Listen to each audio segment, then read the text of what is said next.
In the mountains of western North Carolina stands a house that should not exist.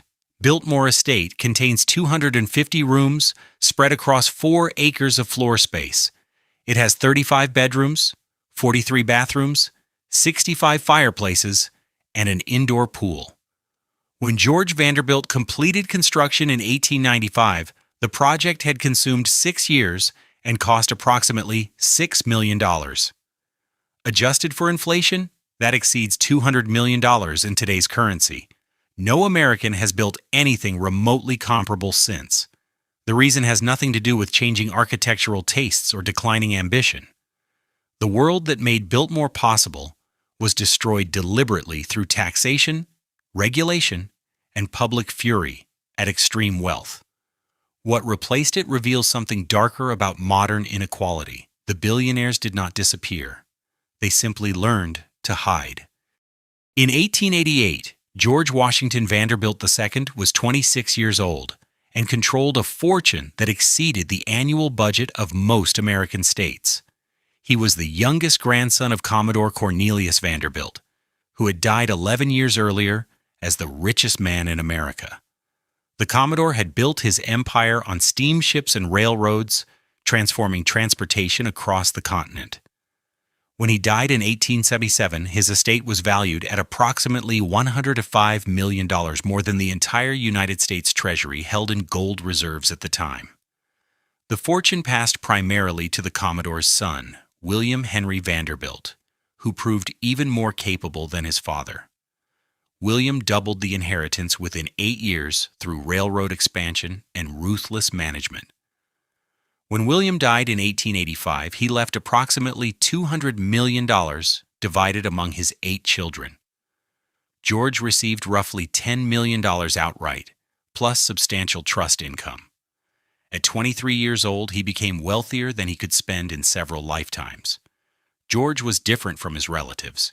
His older brothers built mansions in Manhattan and Newport, competing to construct the most elaborate showpieces on Fifth Avenue and along the Rhode Island coast. They hosted costume balls that cost fortunes and filled newspapers with scandalized accounts of excess. George preferred books to parties. He spoke 8 languages, collected art, and traveled Europe studying architecture and landscape design. He was shy, intellectual, and uncomfortable with the performative wealth displays that defined Gilded Age society. In 1888, George visited Asheville, North Carolina for his health. Doctors recommended the mountain air for his chronic respiratory problems. The town sat in a valley surrounded by the Blue Ridge Mountains, accessible by railroad but still relatively isolated from eastern cities. The climate was temperate. The scenery was spectacular. The land was cheap. George saw something beyond a health retreat. The forests reminded him of European estates he had visited. The mountains provided natural boundaries and privacy. The region was economically depressed, which meant labor and materials would cost far less than in the industrialized North. He could build something here that would be impossible elsewhere. He began purchasing land immediately. By 1889, he had acquired approximately 125,000 acres surrounding Asheville, an area larger than many eastern cities. The price was remarkably low. Much of the land had been logged or farmed to exhaustion. Local owners, struggling economically after the Civil War's devastation of the South, sold eagerly to the wealthy Northerner offering cash. George hired the best designers money could procure. Richard Morris Hunt was America's preeminent architect, trained at the École des Beaux-Arts in Paris. Hunt had designed the pedestal for the Statue of Liberty and numerous Fifth Avenue mansions for the Vanderbilt family. He understood grand scale and classical proportion. George asked him to design a house worthy of the mountain setting. Frederick Law Olmsted received the landscape commission. Olmsted had designed Central Park in Manhattan and parks in dozens of American cities. He had pioneered the profession of landscape architecture in the United States. At 67 years old, he was at the peak of his capabilities and reputation.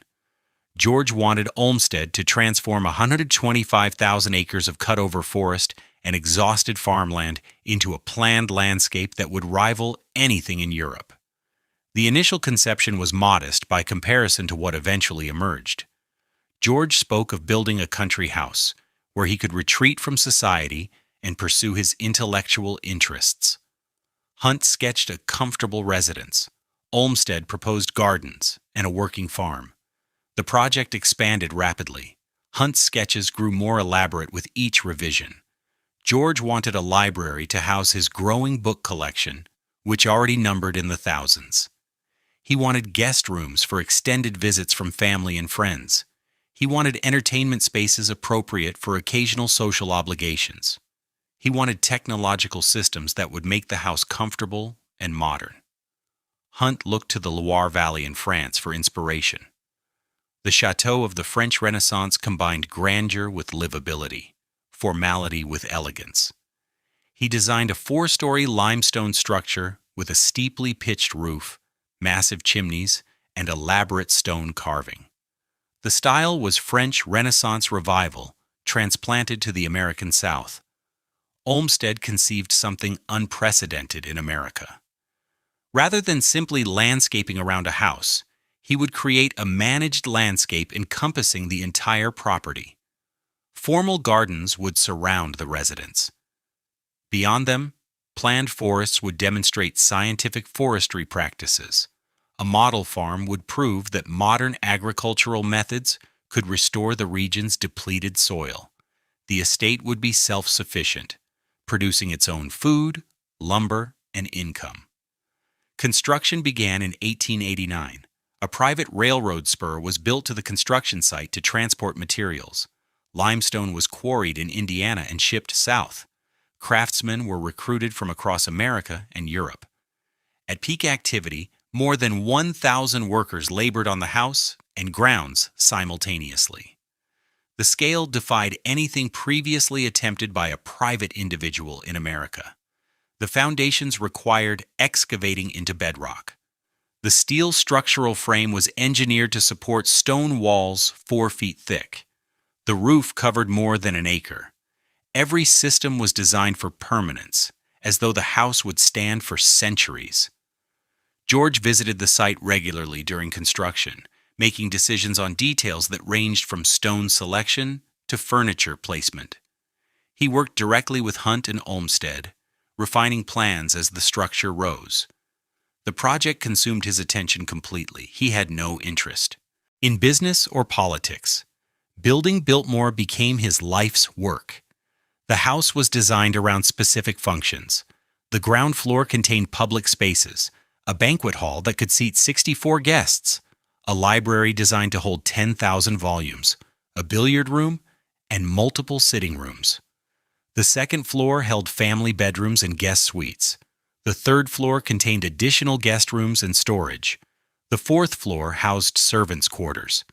Below ground, a basement level contained kitchens, laundries, mechanical systems, and a swimming pool. Technology was integrated throughout. Electric lights powered by the estate's own generator illuminated every room. Central heating systems carried steam through miles of pipes. An intercom system allowed communication between floors. Elevators transported people and supplies. The house contained innovations that most American buildings would not adopt for decades. Olmsted's landscape work proceeded simultaneously. He planted hundreds of thousands of trees and shrubs, many imported from Europe and Asia. He created a 3-mile approach road that wound through planned forests, designed to build anticipation before revealing the house. Formal gardens descended from terraces behind the residence, featuring fountains, statuary, and seasonal plantings. The farm encompassed thousands of acres, with dairy operations, vegetable gardens, and livestock. By 1895, construction was sufficiently complete for occupancy. George opened the house on Christmas Eve with a family celebration. The project had consumed 6 years and approximately $6 million, equivalent to more than $200 million in current dollars. The result was unlike anything else in America. Biltmore contained 250 rooms, spread across approximately 175,000 square feet of finished floor space. It had 35 bedrooms, 43 bathrooms, and 65 fireplaces. The banquet hall rose 75 feet to a barrel-vaulted ceiling. The library's shelves stretched 2 stories high. The indoor swimming pool measured 70 feet long, lined with imported tile. The house was simultaneously a residence, a museum, and a statement about what private wealth could accomplish. George was 33 years old when he moved in. He had created the largest private residence in American history. He had employed thousands of workers for years. He had proven that a wealthy man could build something that rivaled European palaces. He had also built something that was already obsolete. The world that made Biltmore possible was about to change completely. On Christmas Eve 1895, George Vanderbilt opened Biltmore House to his family for the first time. Snow covered the Blue Ridge Mountains. The approach road wound through 3 miles of planned forest before revealing the chateau rising from its terraced hillside. Inside, electric lights illuminated rooms filled with art and furniture collected across Europe. A fire burned in the banquet hall beneath a 75-foot barrel-vaulted ceiling. The house was finally ready. The numbers defined what George had built.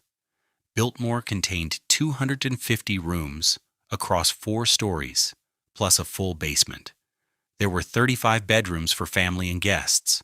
43 bathrooms featured modern plumbing with hot and cold running water. 65 fireplaces provided supplemental heating throughout the structure. The finished floor space measured approximately 175,000 square feet, roughly 4 acres under one roof. Richard Morris Hunt had designed the exterior in the style of the Loire Valley Chateau. Indiana limestone formed walls 4 feet thick at the foundation. The steeply pitched roof, covered in slate, rose to elaborate chimneys and decorative spires. Stone carving covered the facade with Renaissance details that required craftsmen trained in traditional European techniques. The effect from a distance suggested a French palace transported to the American mountains. The interior spaces reflected George's intention to create not just a residence, but a private museum. The entrance hall rose 3 stories, lit by a massive wrought iron chandelier. The banquet hall could seat 64 guests at a single table beneath a ceiling painted with medieval designs. The library occupied 2 stories, with shelves designed to hold 10,000 volumes. George's collection already numbered more than 20,000 books in 8 languages. The winter garden brought the outdoors inside. A glass-roofed conservatory featured a central fountain surrounded by tropical plants that would bloom year-round. Palm trees reached toward skylights 3 stories above. The space demonstrated that technology could overcome climate, phenomenal, providing a permanent summer within the mountain winter. Recreation facilities reflected Gilded Age excess adapted to private use. The bowling alley in the basement featured equipment imported from European manufacturers. An indoor swimming pool measured 70 feet long, lined with tile, brought from manufacturers who specialized in Turkish baths. A gymnasium contained equipment for modern physical culture. These were luxuries that only the wealthiest hotels offered to the public. George installed them for his personal use. The technological systems integrated throughout Biltmore represented the cutting edge of 1890s engineering. Electric lighting powered by the estate's own generating plant eliminated the need for gas or oil lamps. Central heating distributed steam through miles of copper pipes to radiators in every major room. An electric intercom system connected rooms across the vast house, allowing servants to receive instructions without walking the corridors. 2 elevators carried passengers and freight between floors. Refrigeration systems cooled rooms designated for food storage. These were innovations that most American buildings would not adopt for another generation. The staff required to operate Biltmore numbered more than 80 people living on the estate. 30 servants worked inside the house as cooks, maids, butlers, and footmen. Additional workers maintained the mechanical systems, tended the grounds, and operated the farm. The 4th floor of the house was devoted entirely to servants' quarters, with small bedrooms, separate dining facilities, and a network of backstairs and service passages that allowed staff to move through the building without disturbing the family. Frederick Law Olmsted's landscape work extended across the entire 125,000-acre property. Immediately surrounding the house, formal gardens descended in a series of terraces. The Italian garden featured a reflecting pool and classical statuary. The walled garden enclosed 3 acres of flowering plants arranged in geometric beds. The shrub garden collected specimens from across the world in a naturalistic setting. The ramble offered walking paths through carefully planned woodland scenery. Beyond the formal gardens, Olmsted created what he called a managed forest. He hired Gifford Pinchot, who would later become the first chief of the United States Forest Service, to implement scientific forestry practices on thousands of acres. The goal was to prove that American forests could be harvested sustainably while remaining profitable. The Biltmore Forestry Program became a model for conservation efforts nationwide and trained a generation of professional foresters. The farm operations occupied thousands of additional acres. A dairy herd produced milk, butter, and cheese. Vegetable gardens supplied the house kitchen. Livestock provided meat. Orchards yielded fruit. The estate was designed to be self-sufficient, producing everything needed for daily operations, while also generating income from surplus production sold to the local market. The financial reality was less sustainable than George hoped. Annual operating costs for the house and grounds exceeded $250,000, equivalent to millions in current dollars. George's income from his inheritance and trust funds was substantial, but not unlimited. The estate consumed wealth faster than his investments generated it. Within a few years of completion, George began seeking ways to reduce expenses. He married Edith Stuyvesant Dresser in 1898, 3 years after opening the house. Their daughter Cornelia was born in 1900, the only child George would have. The house that could accommodate dozens of guests and required a staff of 80 was occupied by a family of 3. George tried various schemes to make the estate financially viable. He opened a commercial dairy to sell Biltmore products to a wider market. He sold timber from the managed forests. He experimented with different agricultural approaches on the farmland. None generated sufficient revenue to offset the crushing operating costs. The house itself was simply too large and too expensive to maintain, even for a Vanderbilt. The problem was structural, not personal. Biltmore represented the absolute peak of what private wealth could build in America at the end of the 19th century. But the economic conditions that made such construction possible were already changing. George had built his chateau during a brief window when vast inherited fortunes faced almost no taxation.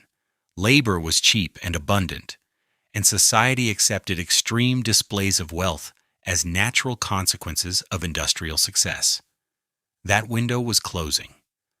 The Panic of 1893 had shaken public confidence in unregulated capitalism. Labor unions were organizing against the industrialists whose fortunes funded estates like Biltmore. Progressive politicians were beginning to question whether such concentrated wealth served any public good. The pressure was building toward systematic change. George died unexpectedly in 1914 at age 51 following complications from an appendectomy. His widow Edith inherited the estate and immediately confronted the financial crisis that George had been delaying. The house was consuming her resources. Property taxes were increasing as local governments sought revenue. The national mood was turning against ostentatious displays of inherited wealth. Edith made a decision that would save Biltmore but transform it completely. In 1930, she opened the house and gardens to paying tourists. Admission fees would help cover operating costs. The private residence became a public attraction. The family continued living in a small section of the house, but most rooms were now displayed for visitors who paid to see how the ultra-wealthy had lived a generation earlier. The transformation revealed something fundamental about Gilded Age mansions. They could not survive as residences. The economic model that built them had collapsed. The only way to preserve them was to convert them into museums, monuments, to an era that had ended almost as soon as it began. Other Vanderbilt properties faced similar choices. The Breakers in Newport, Marble House, and dozens of other family estates would eventually open to the public or be demolished. The generation that built these houses intended them as dynasty headquarters that would shelter their descendants for centuries. Instead, they became tourist attractions within decades. Biltmore stood at the peak of American mansion building. It was the largest, the most expensive, and the last of its kind. Nothing comparable would ever be built again. Not because Americans lost their ambition or their wealth, but because the rules changed. The forces that would make Biltmore impossible to repeat were already gathering strength in 1895. Within 20 years, they would fundamentally alter how wealthy Americans could live. In 1913, the same year George Vanderbilt died, the United States government fundamentally altered the rules of American wealth. On February 3rd, the states completed ratification of the 16th Amendment to the Constitution. Congress now possessed permanent authority to levy taxes on income from whatever source derived. The era of untaxed fortunes was over. Before 1913, the federal government had imposed an income tax only briefly during the Civil War. That temporary measure expired in 1872. The Supreme Court struck down a subsequent attempt in 1895, ruling that direct taxation without apportionment among the states violated the Constitution. For most of the Gilded Age, wealthy Americans faced no federal income tax whatsoever. They could accumulate and spend their fortunes without government interference, beyond modest tariffs and excise taxes. The 16th Amendment changed everything. Congress passed the first permanent income tax law in October 1913. The initial rates appeared modest. Income below $3,000 faced no tax at all. Income between $3,000 and $20,000 was taxed at 1%.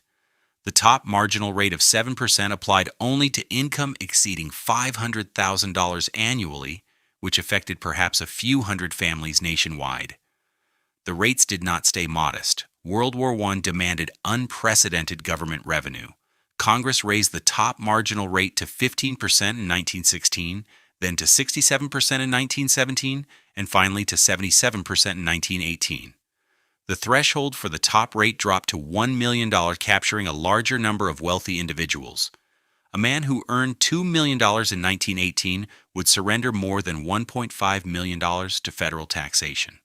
The war ended, but the high rates largely remained. Congress reduced the top rate to 73% in 1921, then to 58% in 1922, and finally to 25% in 1925. For a few years, it appeared that taxation might return to something approaching the pre-war norm. Wealthy families resumed building, spending, and displaying their fortunes as they had before. The Great Depression destroyed that hope permanently. The stock market collapsed in October 1929. Banks failed by the thousands. Unemployment reached 25% nationally and exceeded 30% in industrial cities. The American economy contracted by roughly 1/3 within 4 years. Public fury at the wealthy intensified as breadlines lengthened and shantytowns spread. President Herbert Hoover, himself a wealthy man who had made his fortune in mining, proposed raising taxes on the rich to address the deficit and fund relief programs.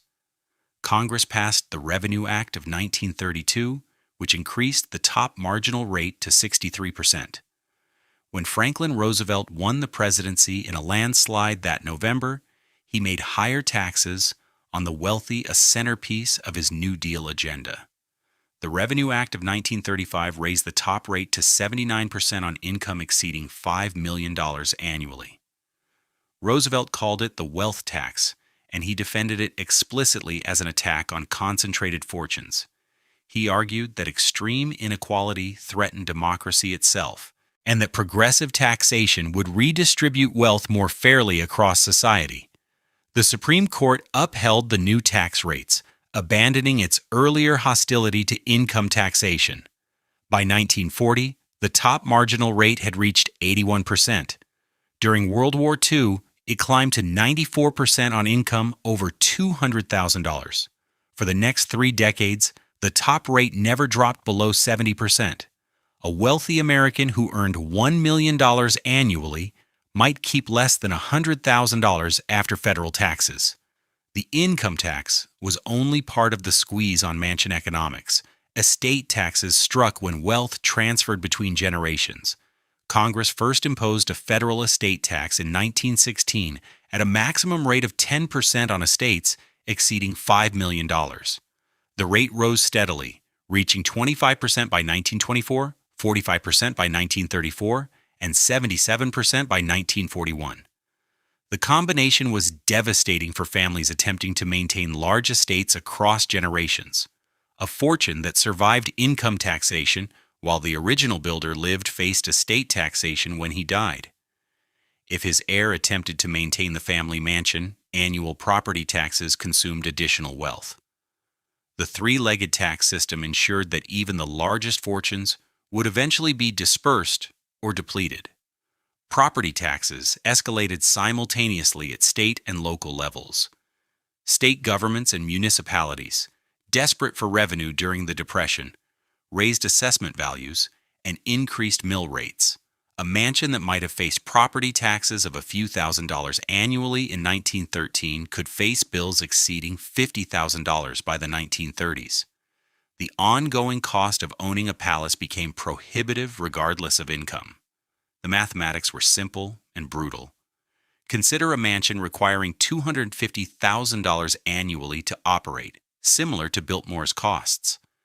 In 1913, a man with $500,000 in annual income faced no federal income tax and could easily cover those expenses. By 1935, that same income faced federal taxes, approaching $400,000. The remaining $100,000 could not maintain the estate, pay property taxes, and support the family. Some attempted to restructure their holdings to minimize taxation. Trusts and foundations offered limited protection. Splitting assets among family members spread the burden. Strategic charitable giving reduced taxable estates, but these measures could only delay the inevitable for properties requiring hundreds of thousands of dollars in annual upkeep. The servants who maintained these houses were also disappearing. The domestic service industry, which had employed millions of Americans before World War I, contracted dramatically during the 1920s and collapsed during the Depression. Industrial jobs paid better than household service. Social attitudes shifted against servitude as a career. Even wealthy families who could afford large staffs found it increasingly difficult to hire qualified workers. Labor laws added pressure. The Fair Labor Standards Act of 1938 established minimum wages and maximum hours for most workers. State laws mandated workers' compensation insurance. Union organizing brought collective bargaining to industries that supplied mansions with goods and services. The cheap, abundant labor that had made Gilded Age estates economically feasible was vanishing. Technology partially compensated. Modern appliances reduced the work required to maintain a large house. Central heating systems replaced coal furnaces that needed constant tending. Electric refrigeration eliminated ice delivery. Vacuum cleaners reduced the staff needed for cleaning. But no technology could eliminate the fundamental problem. A 250-room house remained vastly more expensive to operate than a 20-room house, regardless of mechanical improvements. The wealthy adapted by reducing scale. New construction in the 1920s and 1930s featured far fewer rooms than Gilded Age mansions. Wealthy families built large, comfortable homes, but not palaces. 20 or 30 rooms became the new standard for the very rich. 50 rooms marked exceptional ambition. No one attempted to match Biltmore's 250. Existing mansions became liabilities. Property that had been assets on balance sheets transformed into drains on family resources. The land might be valuable, but the buildings sitting on that land actively destroyed wealth through operating costs and taxation. Families faced a choice: maintain the mansion and watch the fortune disappear, or demolish the house and liquidate the asset. Most chose demolition. The mansion die-off would begin in earnest within a decade, but the economic forces that made it inevitable were already in place by the mid-1930s. Income tax, estate tax, and property tax had created an environment where building or maintaining a mega mansion was financially suicidal. The government had not made such houses illegal. It had simply made them impossible to sustain. The tax code had solved a political problem, extreme wealth inequality, which had threatened social stability during the Gilded Age, was being systematically reduced through progressive taxation. Fortunes could still be built, but they could not be preserved intact across generations while maintaining ostentatious displays of consumption. Society had decided through its elected representatives that concentration of wealth at Vanderbilt levels was unacceptable. The question that remained was practical rather than political. The billionaires who survived this transformation did not become poor. They remained extraordinarily wealthy by any measure. They simply could no longer afford to live in 250-room houses. What would they do instead? The answer would reshape American elite culture entirely. The demolition began on Fifth Avenue. In 1926, the mansion that Cornelius Vanderbilt II had built at the corner of Fifth Avenue and 57th Street came down. Completed in 1883, the house had occupied an entire city block. It featured 130 rooms, a ballroom that could accommodate 200 guests, and interiors designed by the finest craftsmen in America. The family had lived there for 43 years. Demolition took less than 6 months. The site became commercial property. A bank and office building replaced the mansion, generating rental income that dwarfed what the residents had cost to maintain.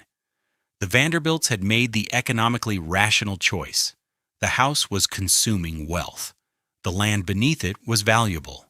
Demolition solved both problems simultaneously. The pattern repeated across Manhattan. William Kissam Vanderbilt's mansion at 665th Avenue, completed in 1883 at a cost equivalent to tens of millions in current dollars, was demolished in 1927.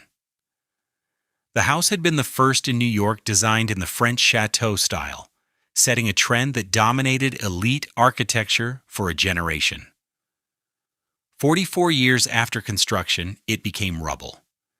Caroline Schermerhorn Astor's mansion at Fifth Avenue and 65th Street disappeared in 1926. Mrs. Astor had been the queen of New York society, and her annual ball defined who belonged to the city's elite. Her ballroom could hold exactly 400 guests, giving rise to the phrase, the 400, as shorthand for high society. The mansion that hosted this social power was razed to make room for a luxury apartment building. The statistics tell the story. In 1900, more than 100 major Gilded Age mansions lined Fifth Avenue between 42nd Street and 96th Street. These were not simply large houses. They were palaces, each requiring staffs of 20 to 50 servants, each representing millions of dollars in construction costs and hundreds of thousands in annual upkeep. By 1950, fewer than 10 survived. The rest had been demolished and replaced with apartment buildings, hotels, and commercial structures. The wave of destruction spread beyond Manhattan. Newport, Rhode Island, had been the summer capital of Gilded Age society.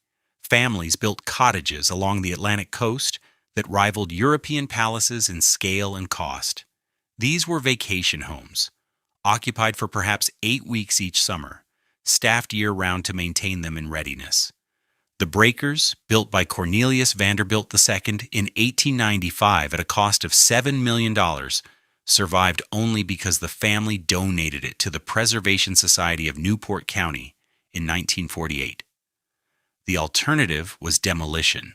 No family member could afford to maintain a 70-room summer house that required 40 servants to operate. Donating it as a museum provided a tax deduction while ensuring its preservation. The house opened to tourists in 1948, and admission fees now fund its maintenance. Marble House, built by William Kissam Vanderbilt in 1892, followed the same path. The family gave it to the Preservation Society in 1963. Rosecliff, Château-sur-Mer, and other Newport mansions survived through similar arrangements. The houses that could not attract donors or preservation societies disappeared.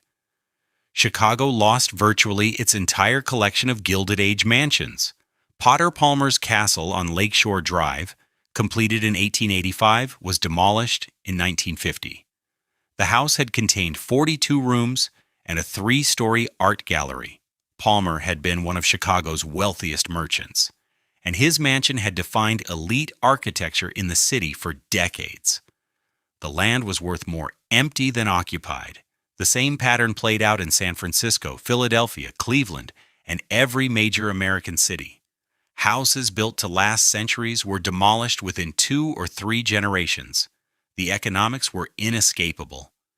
Annual operating costs exceeded what even wealthy families could justify spending. Property taxes consumed additional resources. The land itself was worth more for higher density uses. What replaced these mansions reveals the transformation clearly. Apartment buildings generated rental income from dozens or hundreds of units on the same land that had held one family. Office buildings created even higher returns. Commercial hotels put property to profit-generating use. The American real estate market had become too sophisticated and too expensive to tolerate single-family mansions on premium urban land. The few mansions that survived did so by transforming their function entirely. The Frick Collection in Manhattan occupies the former residence of industrialist Henry Clay Frick. Completed in 1914, the house was designed from the beginning with eventual museum use in mind. Frick's will provided an endowment to maintain it as a public art gallery after his death. The house opened as a museum in 1935 and remains one of New York's premier cultural institutions. The Cooper Hewitt Smithsonian Design Museum occupies Andrew Carnegie's mansion at 5th Avenue and 91st Street. Built in 1902, the 64-room house was the northernmost mansion on 5th Avenue when constructed. Carnegie chose the location specifically because land was cheaper than further downtown. The family donated it to the Smithsonian in 1972 for conversion to a museum. It was preserved because it became something other than a residence. The Morgan Library preserves J.P. Morgan's library building adjacent to his demolished mansion. Morgan built the library in 1906 to house his collection of rare books and manuscripts. The house is gone, but the library survives as a museum and research center. The pattern holds. Institutional use justified preservation. Residential use guaranteed demolition. Even Biltmore, the largest and most famous of all American mansions, survived only by opening to tourists in 1930. The Vanderbilt family retained ownership but could no longer afford to live in the entire house. Admission fees from visitors covered operating costs that no family could sustain. Privately, the house became a museum that happened to have family members still living in one wing. The staff crisis accelerated the demolition wave. Domestic service had employed millions of Americans before World War I. By the 1930s, the industry had collapsed.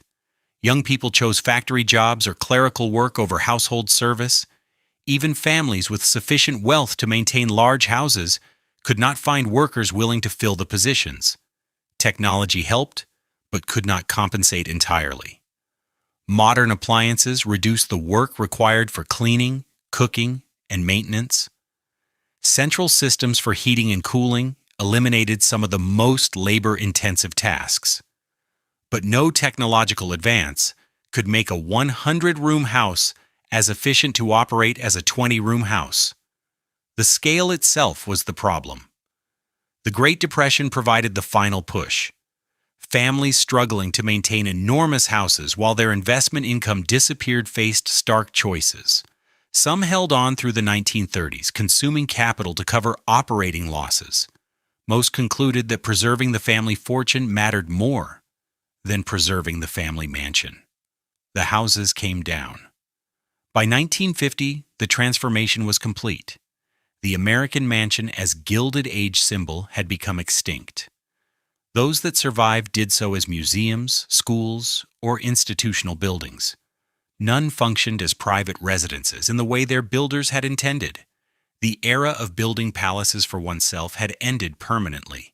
The wealthy did not disappear. They simply learned to live differently. The billionaires who remained after the mansion die-off controlled fortunes that would have astonished the Vanderbilts. They had adapted to a world where visible displays of wealth invited taxation, regulation, and public fury. The question was not whether they would continue spending lavishly. The question was where their money would go if not into 250-room houses. The modern billionaire owns more than George Vanderbilt ever imagined. You just cannot see it.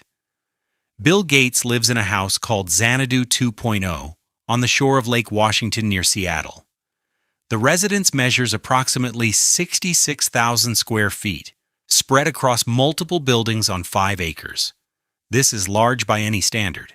It would accommodate perhaps 40 rooms if divided conventionally. But it is not a palace.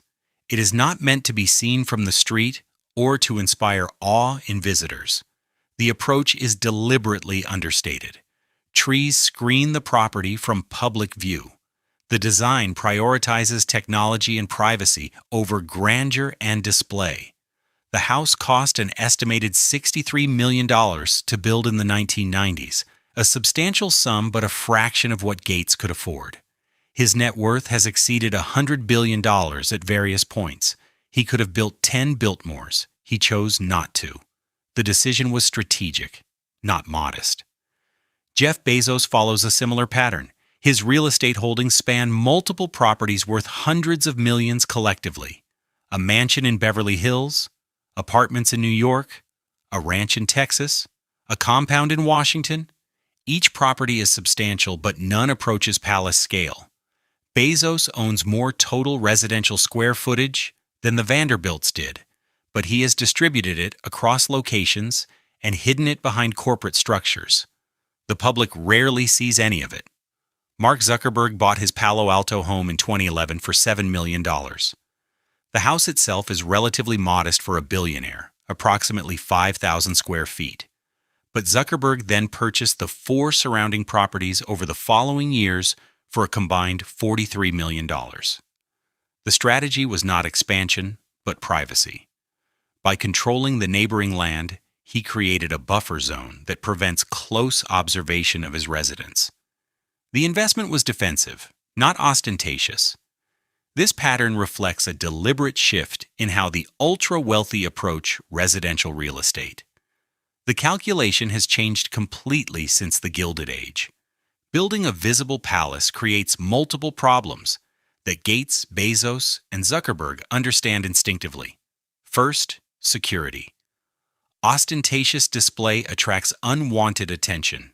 Kidnapping became a serious concern for wealthy families after the Lindbergh baby abduction in 1932. Subsequent decades brought additional threats from political radicals, opportunistic criminals, and mentally unstable individuals fixated on the rich. A visible mansion advertises the location of vulnerable family members. Modern billionaires prefer anonymity. Second, taxation.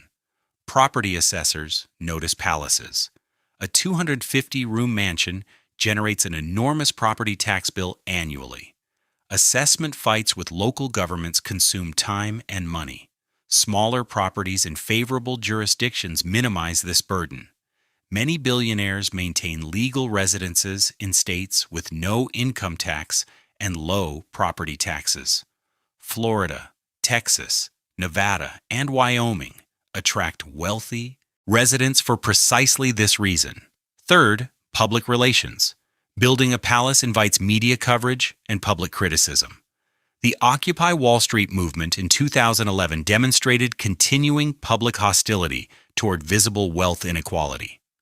Politicians seeking populist support target billionaire excess regularly. Conspicuous consumption creates political liabilities that billionaires prefer to avoid.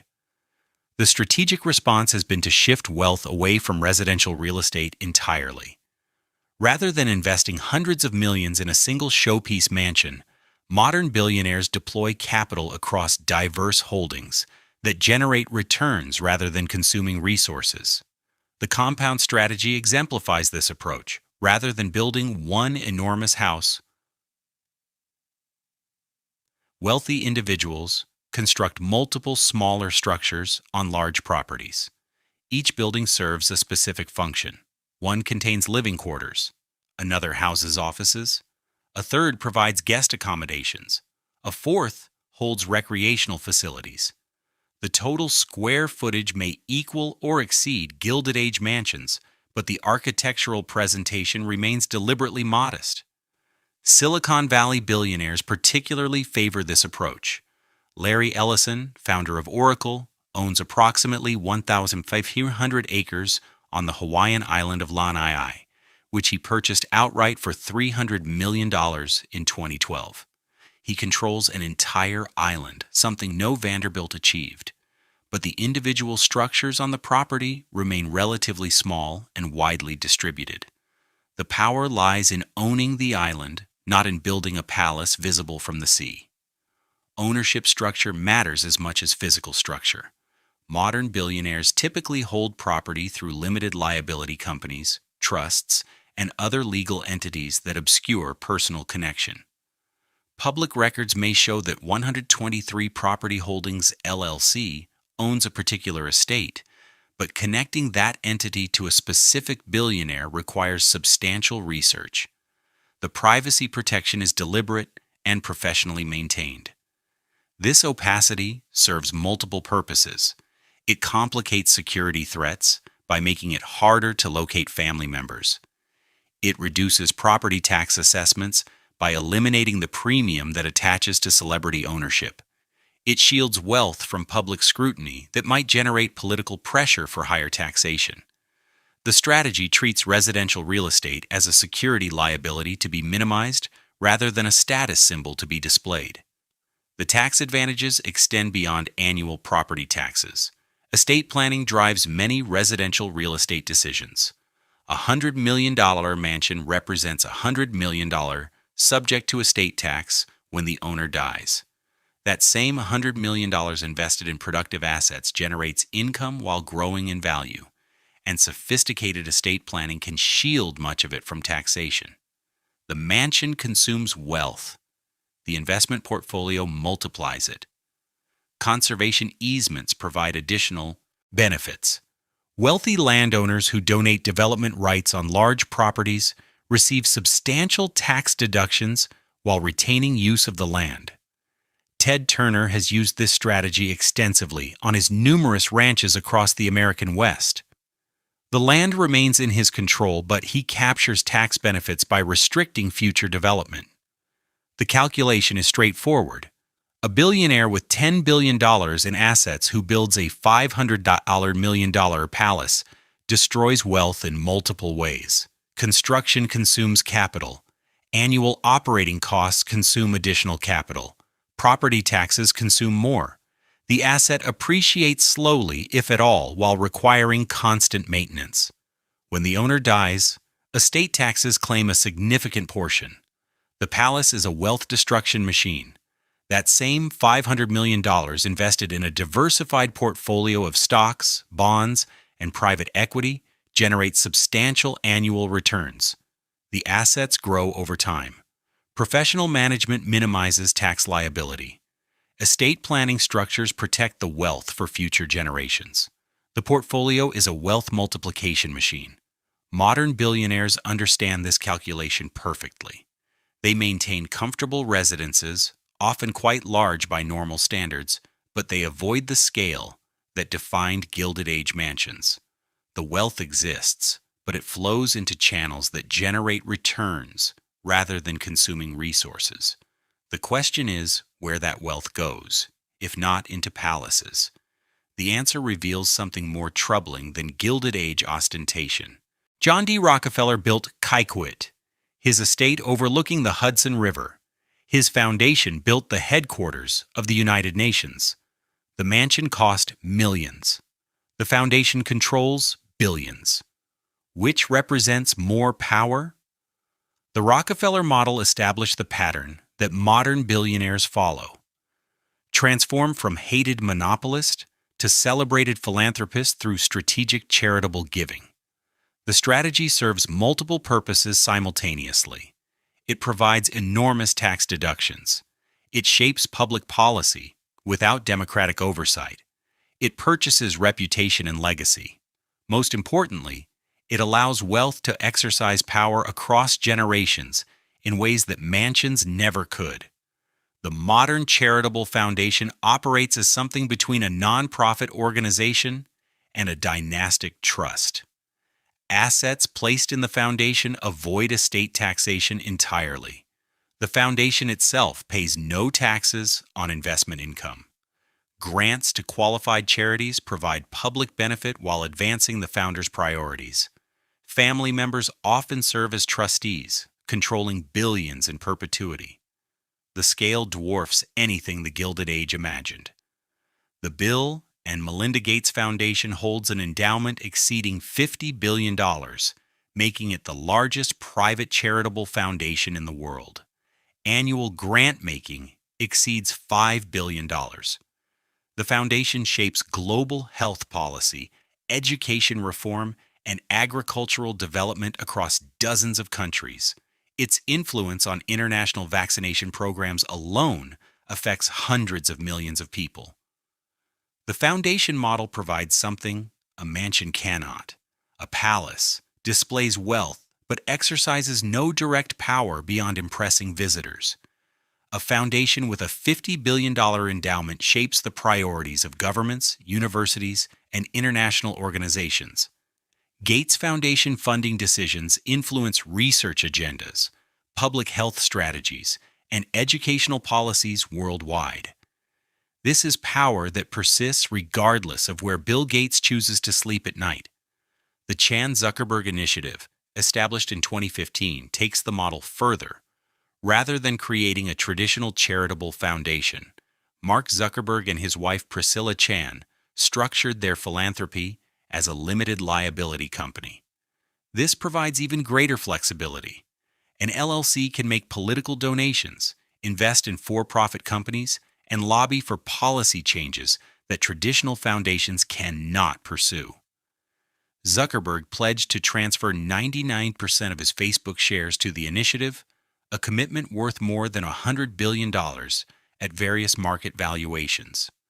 The LLC structure attracted criticism precisely because it avoids the restrictions that apply to charitable foundations.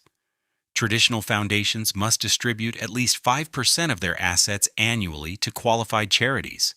They face strict limits on political activity. They must disclose their finances publicly. The Chan-Zuckerberg Initiative faces none of these requirements. It operates as a private investment vehicle that can pursue any goal the founders choose, charitable or otherwise, while benefiting from the tax deductions associated with charitable giving. Jeff Bezos announced the Bezos Earth Fund in 2020, committing $10 billion to fight climate change. The sum represents approximately 8% of his net worth at the time, a substantial commitment but hardly a sacrifice. The fund provides Bezos with significant influence over climate policy and environmental organizations worldwide. More importantly, it provides favorable publicity at a time when Amazon faces increasing criticism for its environmental impact and labor practices. The tax implications are substantial.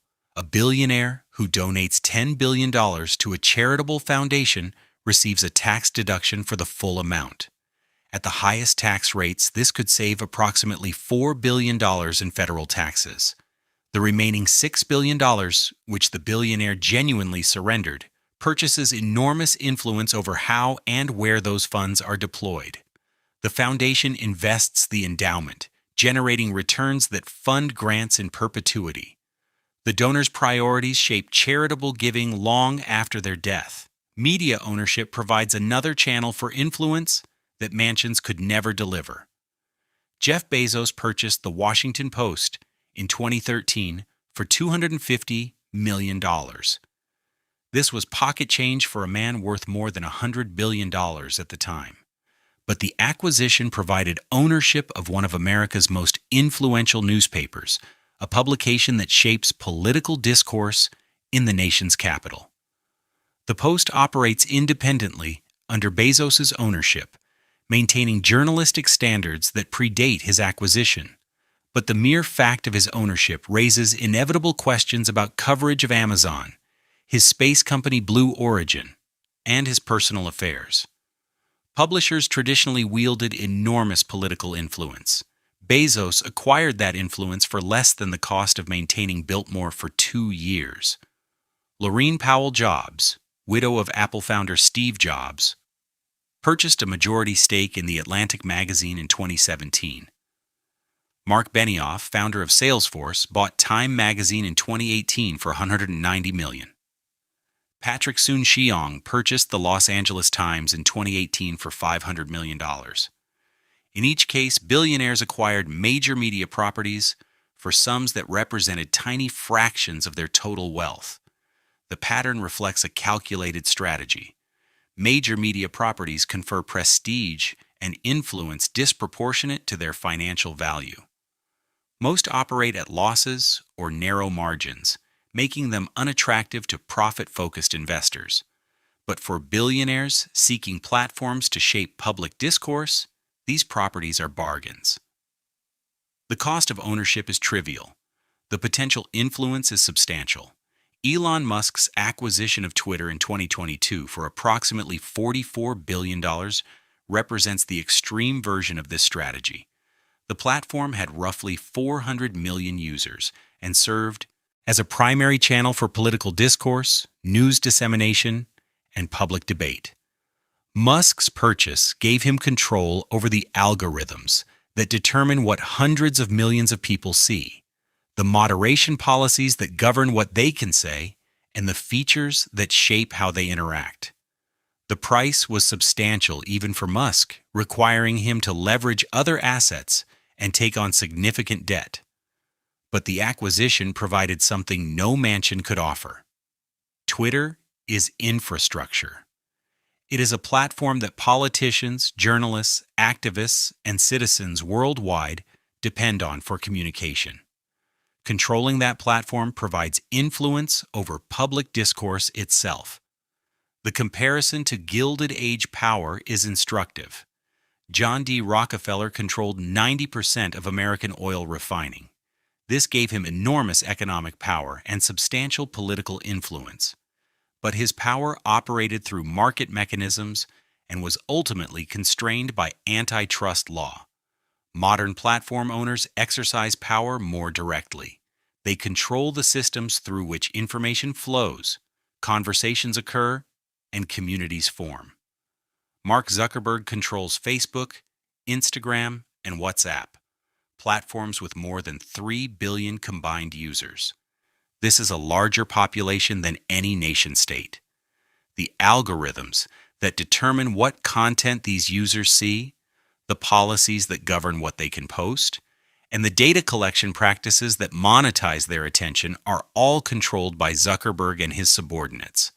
No king, president, or prime minister exercises comparable power over so many people. Jeff Bezos built Amazon into a platform that controls approximately 40% of American e-commerce. Amazon Web Services provides the infrastructure that runs substantial portions of the internet. Bezos also owns the Washington Post and is building Blue Origin to commercialize space access. The integration of e-commerce platform, cloud computing infrastructure, media property, and aerospace company creates a vertically integrated empire that Standard Oil might envy. The political influence flows naturally from economic control. The largest corporations spend hundreds of millions annually on lobbying and campaign contributions. The Supreme Court's Citizens United decision in 2010 removed many restrictions on corporate political spending, opening channels for wealth to influence elections directly. Billionaires can now fund political campaigns, lobbying efforts, and issue advocacy at scales that would have been illegal in previous generations. The calculation is straightforward. Why build a palace that costs hundreds of millions, generates no income, and exercises no power beyond aesthetic display when that same capital could fund a foundation that shapes global health policy, purchase a media property that influences public discourse, or acquire a platform that controls how billions of people communicate? The answer is obvious to every modern billionaire. The mansion is obsolete. Not because wealth disappeared, but because better instruments of power emerged. The Vanderbilts built monuments to themselves that tourists now visit for admission fees. Modern billionaires build systems of control that most people do not even recognize as concentrated power. The wealth is greater. The influence is deeper. The visibility is far less. Yet for all this influence, the ultra-wealthy still need somewhere to live. What they build now reveals the final transformation of American elite culture. Mark Zuckerberg's compound on the Hawaiian island of Kauai illustrates the modern approach. Beginning in 2014, Zuckerberg and his wife purchased approximately 100 acres of land on the island's north shore for more than $100 million. The property includes beaches, forests, and former plantation land. In 2016, Zuckerberg began constructing a 6-foot wall around portions of the property, triggering local controversy and accusations of colonialism. The wall was not decorative, it was functional, designed to prevent observation and access. The compound strategy reflects the fortress mentality that defines modern billionaire residential planning. Rather than building a palace that welcomes admiration, Zuckerberg constructed a barrier that enforces exclusion. The contrast with Biltmore could not be more complete. George Vanderbilt built his mansion on a prominent hilltop and invited visitors to marvel at its scale. Zuckerberg hides behind walls on a remote island and resents anyone who notices. Larry Ellison took the fortress concept to its logical extreme. In 2012, Ellison purchased approximately 98% of the Hawaiian island of Lanai for an estimated $300 million. The island spans roughly 140 square miles and had a population of about 3,000 residents at the time of purchase. Ellison now controls nearly an entire island, something no American tycoon had achieved since the 19th century. Ellison has not built a single mega mansion on Lanai. Instead, he has developed multiple properties across the island, invested in luxury resorts, and implemented agricultural and conservation projects. The strategy treats the island itself as the estate rather than any individual structure. Geographic isolation provides security and privacy that walls alone cannot deliver. Owning the island means controlling who arrives and under what circumstances. The ranch estate represents another favored approach among the ultra-wealthy. Ted Turner owns approximately 2 million acres across multiple properties in Montana, Nebraska, New Mexico, and other western states. This makes him the second largest private landowner in America. John Malone owns approximately 2.2 million acres, making him the largest. Both men acquired their holdings gradually over decades, assembling enormous territories from smaller ranches and farms. These properties are not residential showpieces. They are working ranches that generate modest income from cattle, bison, and conservation activities. The residences on these properties remain relatively modest, often comprising multiple small structures rather than single palaces. The power lies in controlling vast territories, not in building impressive houses. A billionaire who owns 1 million acres controls more land than many European principalities, but does so without attracting the attention that a 250-room mansion would generate. The conservation framing provides additional benefits. Wealthy landowners who place conservation easements on their properties receive substantial tax deductions while retaining use of the land. The easements restrict future development, protecting the land in perpetuity while providing immediate financial benefits to the owner. Turner has used this strategy extensively, protecting hundreds of thousands of acres while capturing tax benefits worth tens of millions. The doomsday bunker trend reveals something darker about modern billionaire psychology.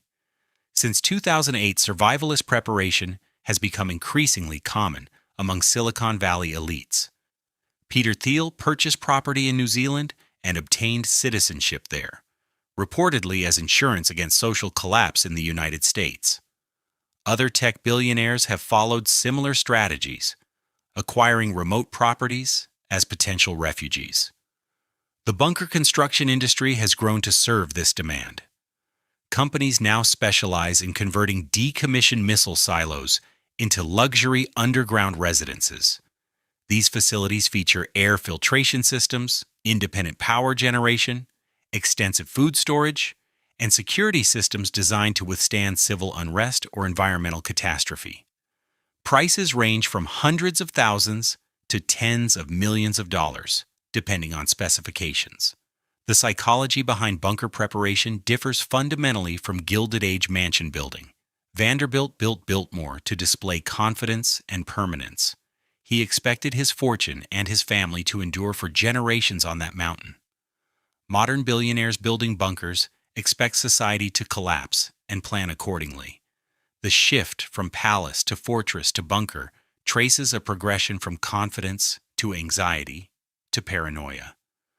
Urban anonymity provides yet another strategy. Ken Griffin, founder of hedge fund Citadel, has purchased multiple floors in Chicago's highest residential buildings rather than building a single mansion. The strategy provides luxury accommodation while avoiding the visibility of a standalone palace. High-rise living offers security advantages through controlled access, professional management, and the anonymity that comes from living among other wealthy residents rather than in an isolated estate. Griffin announced in 2021 that he would relocate Citadel's headquarters from Chicago to Miami, citing concerns about crime and Chicago's tax environment. Florida offers no state income tax, lower property taxes, and a political climate favorable to business interests. The move illustrates how modern billionaires prioritize tax efficiency over any particular location or architectural legacy. The corporate campus residence represents perhaps the most distinctive modern development. Major technology companies now provide housing for employees on or near company property, blurring the boundary between work and life. Google, Facebook, and Apple have all developed extensive campuses that include not just offices, but also restaurants, fitness facilities, medical services, and in some cases, residential units. For billionaire founders and executives, the campus becomes a kind of estate. Larry Page and Sergey Brin effectively live at Google, spending more waking hours on campus than anywhere else. Mark Zuckerberg's home in Palo Alto sits minutes from Facebook headquarters, and he reportedly works from home regularly, making the distinction between residence and office largely semantic. The campus provides everything a traditional estate offered: security, services, community, without the visibility and tax burden of a palace. Jeff Bezos's Blue Origin facility in West Texas illustrates this model at its most extreme.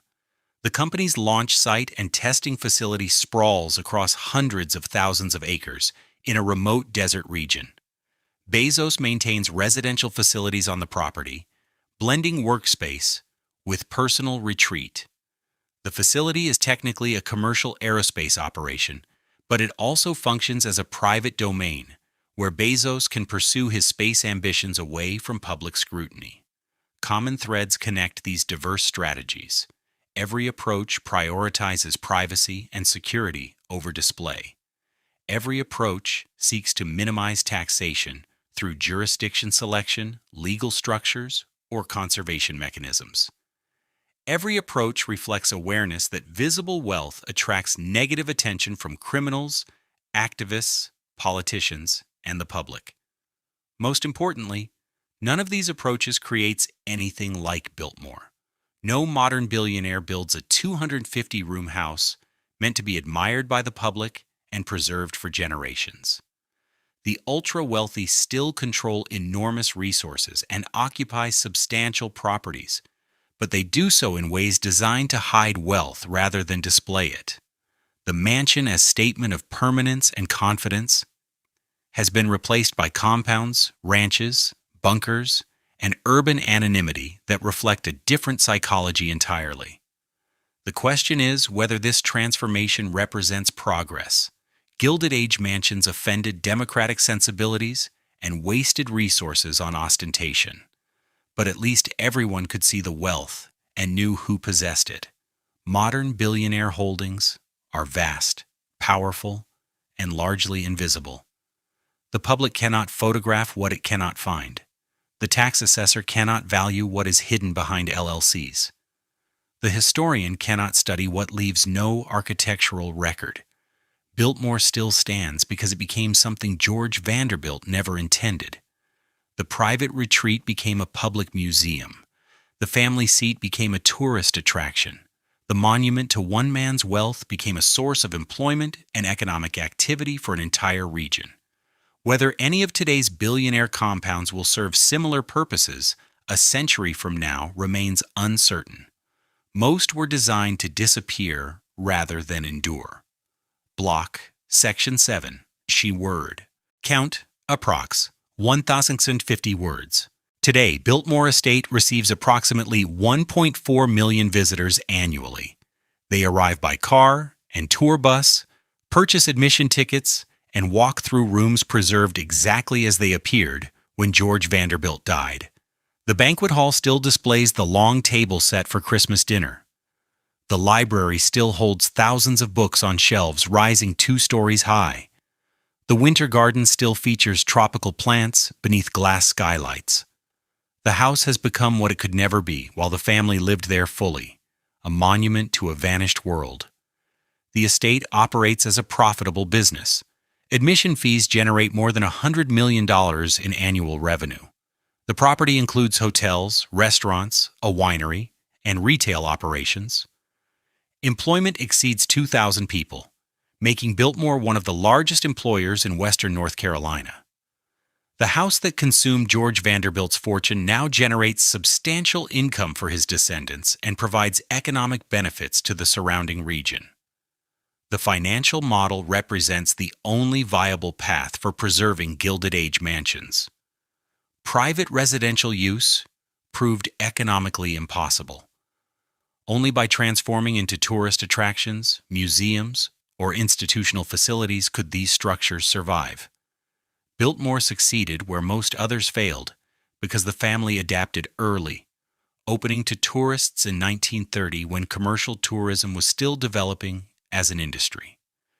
The experience of visiting Biltmore today reveals what has been preserved and what has been lost. Tourists wander through rooms that once accommodated only family, guests, and servants. They photograph spaces where the Vanderbilts lived their private lives. They examine furnishings and art collections that were never meant for public display. The house has been democratized through admission fees, allowing anyone with $75 to experience rooms that George Vanderbilt built for his exclusive use. What visitors see is genuinely remarkable. The craftsmanship that built Biltmore cannot be replicated today. The stone carving, the woodwork, the ceiling details, the technological systems all represent skills and techniques that have largely disappeared from American construction. Modern building codes, labor costs, and architectural priorities make such work prohibitively expensive even for billionaires who could theoretically afford it. The scale itself astonishes. Walking through Biltmore requires hours. The distances between rooms, the heights of ceilings, the dimensions of public spaces all exceed what modern residential architecture attempts. Contemporary luxury homes may feature expensive materials and elaborate technology, but they rarely achieve the monumental scale that defined Gilded Age construction. Size for its own sake no longer serves any practical or social purpose. The preservation success comes with costs. Biltmore is frozen in 1895, maintained as a historical exhibit rather than an evolving residence. The family, Members who still live on the property occupy a small section and remain invisible to tourists. The house has become a museum that happens to have descendants living in it, rather than a family home that welcomes visitors. The transformation ensured survival, but eliminated the original purpose. The comparison to demolished mansions reinforces how fortunate Biltmore's preservation was. Of the hundreds of comparable houses built during the Gilded Age, fewer than a dozen survive in anything approaching original condition. The Vanderbilt mansions on Fifth Avenue are gone. The Palmer Mansion in Chicago is gone. Dozens of Newport cottages are gone. San Francisco lost virtually everything in the 1906 earthquake and subsequent development. Most American cities retain perhaps one or two examples of Gilded Age domestic architecture, usually preserved through donation to museums or conversion to institutional use. What was lost architecturally represents more than just buildings. An entire approach to construction disappeared. The Gilded Age produced craftsmen who specialized in stone carving, decorative plasterwork, hand-forged metalwork, and other skills that required years of apprenticeship to master. These trades sustained communities of artisans who passed techniques across generations. When mansion construction ended, these skills largely vanished. Modern construction employs different methods, different materials, and different labor structures. The knowledge of how to build a Biltmore has been substantially lost. The cultural loss is harder to quantify. Gilded Age mansions represented a particular approach to wealth, one that valued permanent physical monuments over financial instruments. Vanderbilt built Biltmore to stand for centuries, to house generations of descendants, to serve as a visible testament to family achievement. He invested enormous resources in something that generated no financial return, but created aesthetic and cultural value that tourists still appreciate more than a century later. Modern billionaires make different choices. Their wealth flows into foundations, media properties, technology platforms, and investment portfolios that generate returns and exercise power. These instruments are more financially rational than mansions. They preserve and grow wealth rather than consuming it. They influence policy and shape society in ways that buildings cannot. But they create nothing that will draw tourists a century from now. The tax system that destroyed mansion economics funded genuine public goods. The revenue from progressive taxation built highways, schools, hospitals, and social programs that benefited millions of Americans. The Gilded Age concentrated wealth in the hands of a tiny elite while leaving the majority of the population with limited access to education, healthcare, or economic opportunity. The tax reforms of the early 20th century redistributed resources in ways that created broader prosperity and social stability. Yet something was lost in the trade. The visible inequality of Gilded Age America was offensive, but it was visible. Everyone could see the mansions, identify their owners, and organize politically to challenge concentrated wealth. Ida Tarbell investigated Standard Oil because the company was large enough to be noticed. Labor unions organized against industrialists whose palaces demonstrated their wealth. Progressive politicians mobilized public anger at ostentatious displays of excess. Modern inequality is worse by most measures. The wealth gap between the richest Americans and the median household exceeds Gilded Age levels, but the inequality is less visible. Billionaires hide behind LLCs, foundations, and geographically dispersed holdings. They exercise power through platforms and media properties that most people do not recognize as instruments of concentrated wealth. The system is harder to challenge because it is harder to see. The case for visible wealth is not aesthetic or moral. It is practical. When inequality is visible, democratic societies can respond to it. Voters can demand taxation. Legislators can regulate monopolies. Journalists can investigate abuses. The system remains accountable Because the evidence of concentrated power cannot be hidden. When inequality becomes invisible, accountability becomes more difficult. How does one investigate a foundation's influence over public health policy? How does one regulate a platform's control of information flow? How does one tax wealth that is distributed across hundreds of legal entities and dozens of jurisdictions? The modern ultra-wealthy have learned to exercise power without creating monuments that document that power. They have solved the problem that destroyed Gilded Age mansions by making their wealth and influence harder to perceive. The central question remains unresolved. Is modern invisibility better than Gilded Age ostentation? The answer depends on what aspects of wealth concentration concern you most. If the concern is wastefulness, modern efficiency is clearly superior. Billionaires who invest in productive assets rather than building 250-room houses allocate capital more rationally. Society benefits from investments in technology, research, and business development more than from additional palaces. If the concern is inequality itself, the comparison is less favorable. Wealth concentration has increased, not decreased. The ultra-wealthy control a larger share of total assets than they did in the Gilded Age. The tax system that destroyed mansions has been progressively weakened through lobbying and political influence. Top marginal rates have fallen from 94% to 37%. Estate taxes have been reduced substantially. The system that forced Biltmore to become a museum is weaker than at any point since the 1920s. If the concern is accountability, modern invisibility creates serious problems. Power that operates through foundations, platforms, and media.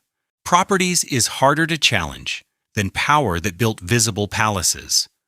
The ultra-wealthy shape education policy, health policy, environmental policy, and media discourse without the public oversight that democratic systems require. Foundations operate in perpetuity with minimal transparency. Platforms control information flow with limited regulation. The concentration of power has increased even as the visibility of that power has decreased. Biltmore stands as evidence of both what was lost and what was gained. The house is beautiful, impractical, wasteful, impressive, offensive, and culturally valuable simultaneously. It represents an era when the wealthy built monuments to themselves that tourists now pay to see. It demonstrates craftsmanship that modern construction rarely attempts. It proves that concentrated wealth, however objectionable, can create things of lasting aesthetic value. But Biltmore also demonstrates that such monuments cannot be sustained. George Vanderbilt built his chateau to last centuries. It survives not because his descendants maintained it as a private residence, but because they transformed it into a commercial enterprise. The house endures by becoming something its builder never intended. The lesson applies beyond architecture. The billionaires stopped building Biltmores because the world forced them to evolve. Whether they evolved into something better or merely something less visible remains an open question. Modern wealth is more rationally deployed, more strategically protected, and more politically influential than Gilded Age fortunes. It is also less accountable, less visible, and harder to challenge through democratic processes. Standing on Biltmore's terrace, looking across the Blue Ridge Mountains that George Vanderbilt surveyed more than a century ago, visitors see a landscape that appears timeless. The forests have grown. The approach road winds through trees that were planted generations ago. The view stretches for miles in every direction, just as it did when Vanderbilt chose this hilltop for his mansion. The house still stands because it transformed.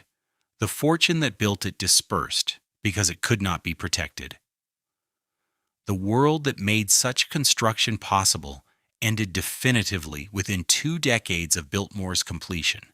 Nothing comparable will be built again, not because Americans lack ambition or wealth, but because the incentives have changed completely. Whether future generations will visit museums dedicated to charitable foundations, tour the preserved headquarters of defunct platforms, or examine the archives of 21st century media empires remains uncertain. These institutions may exercise more power than Biltmore ever did, but they will leave fewer monuments for tourists to photograph.